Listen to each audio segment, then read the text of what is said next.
education and training as well. Halal logistics is very, very important. This is about taking the product from the origin, that is the farm to the fork, we say in our industry, from the origin to the consumer. When the product is taken, we have to be 100% sure that the product remains halal. The complete supply chain is halal, and that's where the logistics comes in, very, very important. Now, what is the demand? Who are the customers? Right now we have talking about between 1.73 to 1.79 billion Muslim customers who are direct buyers, direct consumers of halal. Muslims are growing these days. The study is at 2.9% per annum, and by next year will be about 1.85 billion. In the next few years, by 2025 will be 30% of the world population. That is a huge number, ladies and gentlemen. And the faster the demand of this Muslim population is growing, the demand of halal food products will grow in the same speed. Now, what exactly are we talking about? We check the figures, especially we have this World Halal Forum in Malaysia, which is considered to be the biggest and the most respectable halal conference in the world. And it was quoted over there and also quoted in the Times magazine of last year, May 2009, that the global halal market is ranging between 1.2 to $2 trillion per annum, out of which almost 50% is food. We're talking about 632 to 700 billion dollars of halal food, and the rest is non-food. This is a very big market, and we are not calling it halal market, we are calling it a halal economy. Even Times has quoted it as halal economy, talking about $1 to $2 trillion a year. This is the copy of the Times magazine. It's a very interesting article. If anybody is interested, I'll be happy to give you the copy. Times gave it on their title, calling it the halal economy. Now, who is doing all this? 1 trillion, 2 trillion, who in the world is doing this turnover? When we checked, it was very surprising. When we saw in the West, the biggest halal suppliers were no other than America, Canada, Brazil, Australia, France, New Zealand. These are the biggest halal suppliers in the world. None of them is a Muslim country. In fact, they have nothing to do with halal, yet they are the biggest halal suppliers of halal products to the Muslims. And when we came to the East, it was even more surprising. The biggest halal supplier turned out to be Thailand. It's a non-Muslim country, it's a Buddhist country, and they are the biggest halal supplier in the East of halal products. Then we have Philippines, we have Singapore. Let's not forget the Muslim countries. Malaysia, Indonesia are there, but they are comprising only about 15 to 20% of the halal production, and the 80%, almost 80%, is in the hands of non-Muslim countries. Our neighbors, India, a Hindu country, last year did $21 billion in halal production. That was the same year when our country, Pakistan, did under 18 billion. The total export of Pakistan was under 18 billion. And India did 21 billion under halal. And that's something which we have to see what is going on. Who are the customers? Who is buying all this? What is happening in the world? When we check, Europe last year did $66 billion in halal, out of which France was the biggest market, 17 billion in France alone. UK, we got the figure of halal meat only. They bought $600 million worth of halal meat. The American Muslims spent almost $13 billion buying halal food products. The GCC imported almost about 44 point something, almost $45 billion worth of halal last year.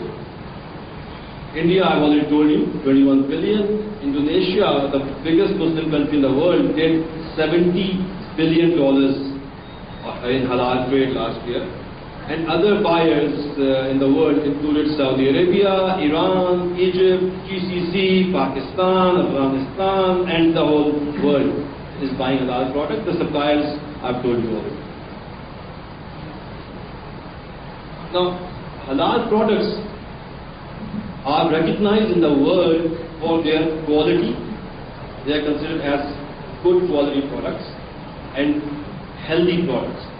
This is the most important thing which we have to understand before we go on, that a lot of non-Muslims also buy halal products. And they buy halal products because of the health reasons. Because there are different diseases going on in the world, the foot and mouth disease, the swine flu, the bird flu. Every time there is an epidemic, the non-Muslims, they run towards the healthy products. Halal comes under that healthy products umbrella. So it has a big non-Muslim consumer base also, which is growing. And there are players from all over the world, the global players, the big guys, the giants, have all entered to get their share from this $1 trillion market. All the big names we talk about, Colgate, the biggest company, one of the biggest making pharmaceuticals, Nestle, the biggest food company, the food companies we have in Pakistan, including KFC, McDonald's, Pizza Hut, Subway, all of these companies out of Pakistan, they are selling under halal brand. The supermarkets, including Carrefour and Grupo Casino France, the big companies in UK, Tesco and Asda and Sainsbury, all sell halal. And the most latest addition is the biggest store in the world called Walmart. Those who are into textiles or any other export know Walmart is the largest in the world. And it made history that Walmart, those who deal with Walmart know that Walmart works with the whole world on their terms. They dictate and we follow. This was the first time when an American company who makes chicken, halal chicken, was approached by Walmart that we want to buy from you, please give us your terms. And Walmart is buying halal because the customers require. It is there everywhere in the world. This was a small survey done in Southeast Asia last year, checking what is the consumer preference. And there was a country of origin, price, brand name and halal logo. There were 4 criteria, and country of origin was 31% of the customers, 32% bought because of the pricing, and 83% bought because of the halal logo. Halal products, how the products are halal? The standard of halal basically comprises of 3 important things. Products should be free from any contamination of pig or any other haram. It should not have any alcohol or its byproduct, and the product must be good for human consumption. These are the 3 most important rules for the halal standard. There are more than 200 plus halal certification companies working in the world, including Malaysia, Indonesia, and almost all the Western countries. We have halal certification companies who are doing the halal certification as per the standards. Where are the customers? Where should we go and find the halal customers? Now, there is no doubt that Middle East, GCC, we can have the biggest meat eaters. So, for the meat exporters, this is the best market.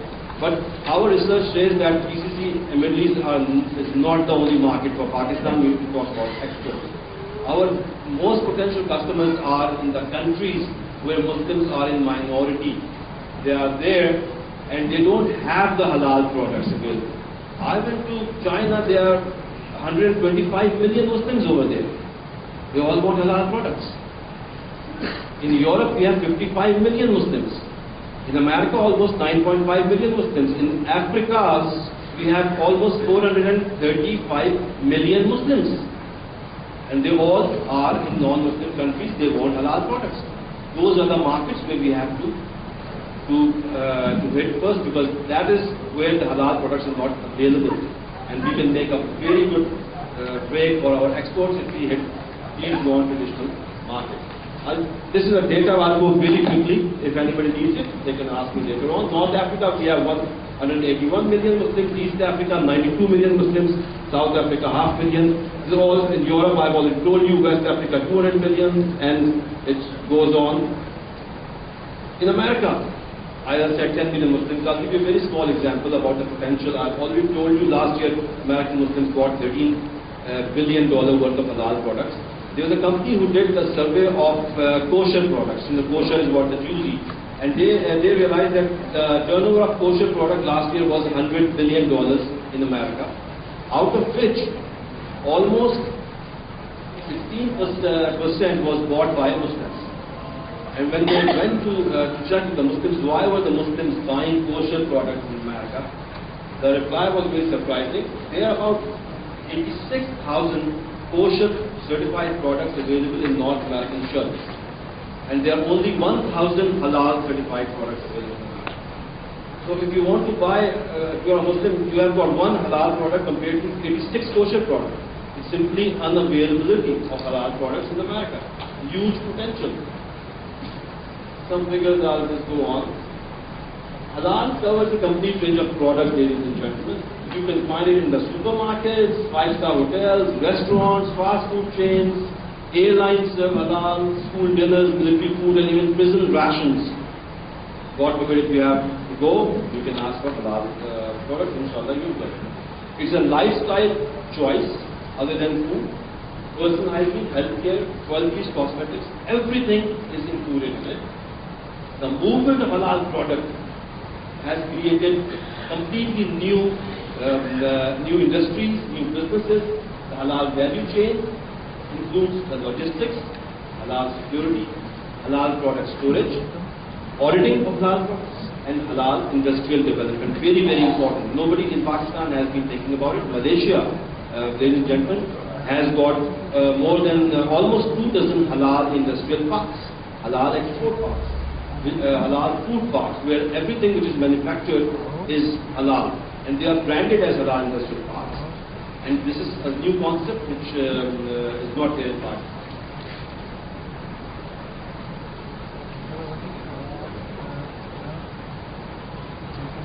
Halal has become an international brand which is recognized for good quality. Some of the products which I have bought at different places, I will quickly show you what is coming in halal. I bought these from Indonesia and Malaysia. Halal skincare, halal hair care. This is a very famous brand. If people know Garnier, they are selling in the halal brand. Johnson & Johnson, one of the biggest companies in the world, sells halal. Shaving cream, for those who shave, must know that there is something in shaving cream which makes it non-halal. Deodorant, halal certified. Soaps, halal certified. Toothpaste, the biggest company, Colgate, sells halal. Nutraceuticals, pharmaceuticals. This is an Australian company selling pharmaceuticals in Indonesia. I bought it from there. Halal certified. Juice, flavored drink, chocolate, Milo, Nestle, everybody knows it, halal certified. Cadbury, halal certified. Kit Kat, candies, balls, chewing gum, the biggest company in the world, halal certified. Coffee, Nescafe, halal certified. Biscuits, confectionery, dry fruits, jelly, custard made in Philippines, selling under halal. Australian butter, bought in Malaysia, halal. Ketchup, halal. Milk, halal. Noodles, halal. Ovaltine, halal. Sugar, halal. Tea, halal. Flour, halal. Rice, Cambodian rice, are sold as halal. I bought it in Malaysia. We are the biggest, we consider ourselves the biggest rice exporter in the world. And yet a Cambodian company is selling halal rice, Malaysian rice, and halal water. There is a reason behind everything.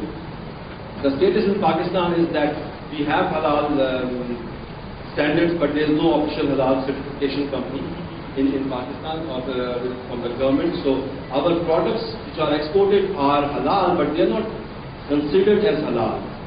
People do not recognize our product as halal because they are not halal certified.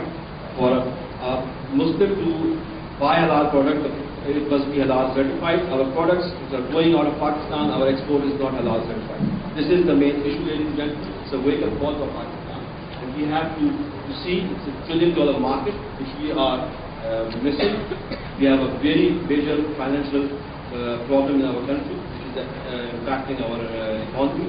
And if we can understand the power of halal and how much important it is, what benefit it can give to us.